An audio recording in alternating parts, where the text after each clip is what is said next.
I'd like everybody to meet Chase Roberts. Chase. Tell us what you do for the district. I've been the mechanic here for 15 years. 15 years, Yep. Wow. Right here in this building? Right here. Man, you've seen it all then. Mm-hmm. Old buses to new buses and everything in between, huh? Everything.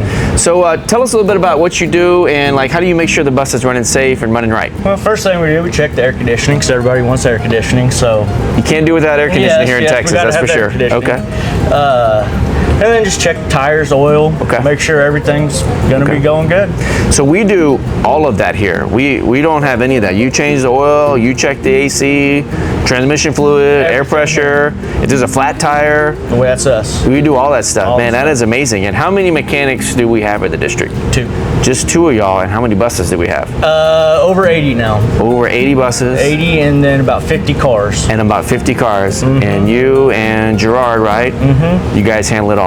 Everything. That is amazing, man. That is absolutely amazing. So we really can't thank you enough for that, making sure our buses and our cars are safe. So, hey, man, thank you for you and all your transportation friends that make everything happen safely and securely and getting our kids to and from school. So I really appreciate it, man. Thank you. All right. All right.